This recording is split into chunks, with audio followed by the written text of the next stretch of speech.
Comment faire du cold emailing? Si tu as cliqué sur cette vidéo, c'est certainement une question que tu te poses et tu souhaites obtenir la réponse. Dans cette vidéo, je vais t'expliquer qu'est-ce que le cold emailing ou autrement dit la prospection par email à froid, comment tu peux en faire, quels sont les différents outils qui s'offrent à toi et quelles sont les différentes étapes et processus à suivre pour faire une campagne vraiment aux petits oignons. Le cold email, c'est quoi? C'est simplement une méthode pour prospecter uniquement par email. Ça va te permettre de trouver de nouveaux clients pour ton business, que tu sois infopreneur, solopreneur, freelance, ou alors que tu sois à la tête d'une entreprise avec des salariés. Tu as besoin au cours de ta carrière de trouver de nouveaux clients tout simplement. Les personnes que tu vas viser dans ces campagnes email, ce seront des personnes qui vont répondre à ton persona, donc à ton client type. Et ce que tu vas faire, c'est que tu vas faire en sorte de les contacter pour vendre ta solution ou tes services. Pourquoi est-ce que le cold email, c'est si important que ça? Comme je l'ai dit précédemment, le cold emailing va te permettre de trouver de nouveaux clients. Certes, à l'heure actuelle, au moment où tu regardes cette vidéo, si comme je l'ai dit juste avant, tu es solopreneur, infopreneur, freelance ou entrepreneur, tu as peut-être déjà une base client qui est assez solide, des clients qui reviennent vers toi, qui consomment régulièrement. Par contre, je trouve que c'est assez dangereux de se baser uniquement là-dessus pour faire pérenniser son business. Imagine qu'un jour, tes clients, pour des raisons diverses, s'en vont, partent chez la concurrence, arrêtent leur activité, etc. Et du coup, tu te retrouves à perdre ta base client. Là, tu es un petit peu dans la mouise parce que ton business va certainement péricliter dans le sens où toute ta base client que tu avais actuellement s'est dissipée et tu n'as aucun moyen de trouver de nouveaux clients. Donc, tu te rends compte que si tu te bases uniquement sur ta base client actuelle, c'est assez dangereux pour pérenniser ton business sur le long terme. Le cold emailing offre plusieurs avantages et aussi des inconvénients. En termes d'avantages, on peut dire que c'est une méthode d'acquisition qui est peu onéreuse. Peu onéreuse parce que tu vas avoir besoin simplement de quelques outils pour commencer. Donc des outils qui vont te permettre de faire du scrapping, de l'enrichissement, de l'envoi de campagne email. Ça, je vais y revenir par la suite sur ce que c'est. Mais une fois que tu auras ces outils-là qui vont te coûter, sur tous les outils que je vais citer, quelques centaines d'euros par mois, tu vas pouvoir commencer une prospection efficace pour trouver de nouveaux clients. Si on compare ça à d'autres systèmes d'acquisition, par exemple le SEA, donc qui est le fait de créer des publicités en ligne, par exemple sur Google Ads, là tu vas avoir besoin d'un budget parfois de plusieurs milliers d'euros pour débuter, pour récolter de la donnée et pour commencer à trouver des campagnes publicitaires qui vont être rentables. Le SEO, c'est pareil. On dit souvent que le SEO, c'est gratuit, mais en réalité, c'est faux. Parce que quand tu fais du SEO, tu vas avoir besoin de certains outils spécifiques pour débuter tout simplement.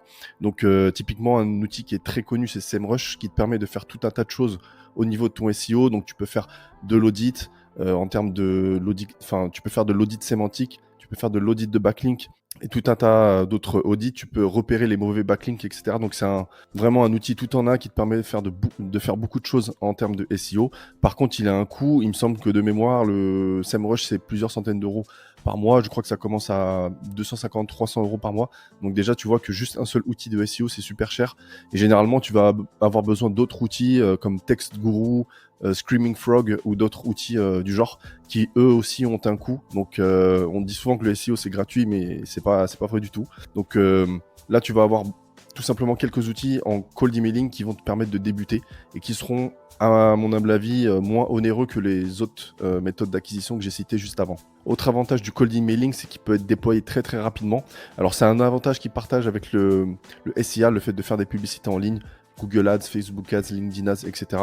Ces deux méthodologies sont implémentables très rapidement. Le cold emailing, tu peux vraiment lancer des campagnes en 2-3 jours top chrono, le temps de faire ton scrapping, de faire des recherches, etc., de faire l'enrichissement, de vérifier les emails, la délivrabilité, de rédiger tes campagnes, etc. En 2-3 jours, ça peut être bouclé pour faire une bonne campagne bien ficelée. Le SIA, c'est pareil, sauf que du coup, le budget est beaucoup plus important. Et si on compare par exemple le cold emailing avec le SEO, tu vas devoir mettre des choses en place qui vont prendre premièrement beaucoup de temps à être implémentées. Donc tout simplement sur le SEO, tu vas devoir faire des recherches des mots-clés, des analyses sémantiques, etc. qui prennent un certain temps. Et une fois que tu as trouvé par exemple les bons mots-clés sur lesquels te placer au niveau de la rédaction d'articles de blog par exemple, tu vas devoir rédiger ces articles, ça va prendre un certain temps. Et les articles, quand ils vont être mis sur le site internet, ils vont prendre plusieurs semaines, voire plusieurs mois à être référencés. Tous les changements que tu vas faire sur ton site en termes d'SEO technique, c'est pareil, c'est des choses qui vont être visibles plusieurs semaines ou plusieurs mois après, de sorte que généralement on considère que le SEO commence à porter ses fruits une fois que tu as mis en place une stratégie de SEO au bout de 3 mois, voire même 6 mois. Donc tu vois que en termes de fenêtre temporelle, c'est assez long, alors que le cold emailing te permet de tout simplement avoir des résultats, enfin une mise en place et avoir des résultats très très rapidement. Il y a aussi des inconvénients, bien évidemment. Le premier que je peux citer, c'est que tout simplement, si c'est mal fait, tu vas perdre du temps. Alors, il y a une époque où, malheureusement, il y a encore des gens qui font ça à l'heure actuelle, mais il y a une époque où vraiment le cold emailing, c'était de récupérer des bases de données et d'envoyer 1000, mettre 1000 contacts dans sa base de données et d'envoyer des campagnes comme ça, un petit peu à l'arrache, en espérant que ça morde derrière. Bon, déjà qu'à l'époque, c'était pas terrible en termes de résultats. Aujourd'hui, c'est totalement catastrophique de faire ça. Si tu fais pas de l'hyper personnalisation avec de la segmentation sur tes campagnes email, tu peux, ça sert à rien d'espérer des résultats tout simplement. Donc, si tu fais un petit peu n'importe quoi en termes de rédaction de mail, en termes de ciblage, tu vas travailler plusieurs jours pour absolument rien du tout parce que personne ne va répondre à tes emails. Pire, tu vas peut-être finir en spam. C'est pas souhaitable pour ton activité. Donc, si tu fais les choses de la mauvaise manière, tu vas perdre du temps tout simplement dans la mise en place de tes campagnes de prospection. Un autre inconvénient que je peux citer, c'est tout simplement qu'il y a énormément de concurrence. Tout le monde se fait prospecter. Donc je pense que toi aussi, si tu regardes cette vidéo, tu t'es déjà fait prospecter par email dans ton entreprise. Pour sortir du lot de cet océan rouge de prospection, il va falloir que tu mettes en place des choses qui sortent de l'ordinaire, donc qui te permettent de sortir du lot par rapport à tous les concurrents. Donc je reviens un petit peu sur le premier point que j'ai cité dans les inconvénients.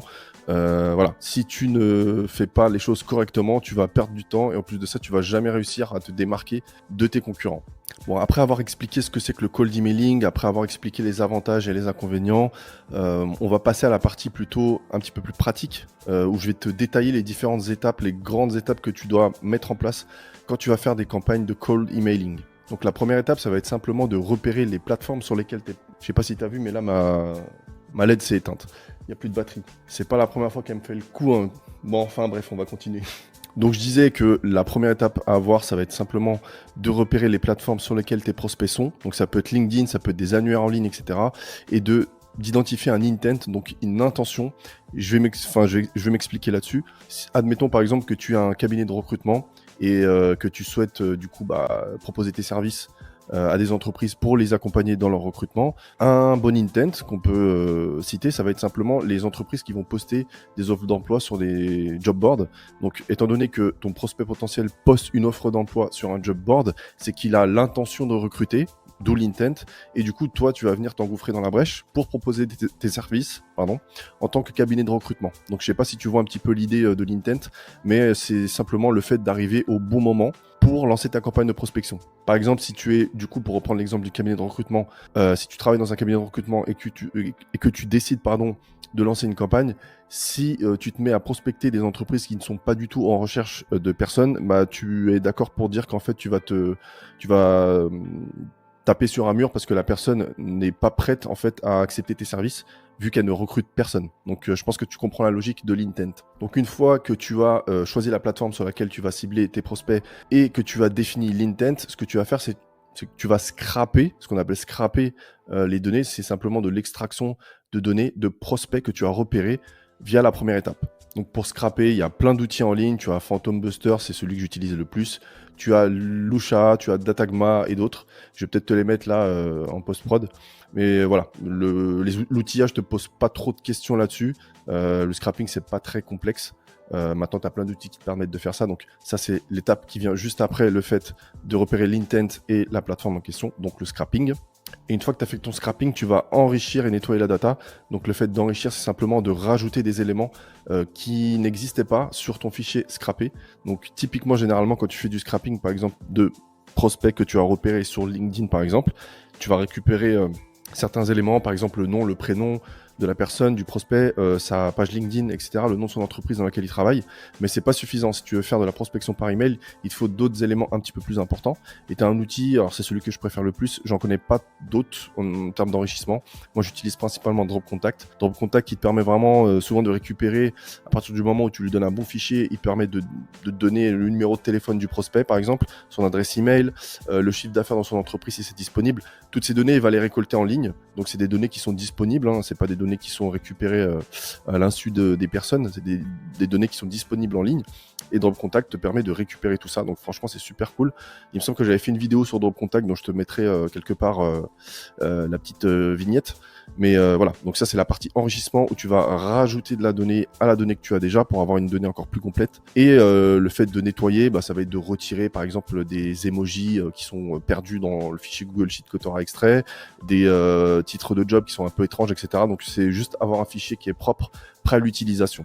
Autre étape qui suit et qui est extrêmement importante et que je pense souvent beaucoup de personnes négligent, c'est le fait de vérifier la délivrabilité des emails que tu as récoltés. En effet, les emails que tu as récoltés grâce à Drop Contact, ils sont pas toujours délivrables. C'est-à-dire que peut-être que l'adresse email est assez étrange, que c'est une adresse email spam, que c'est une adresse email qui n'est plus utilisée.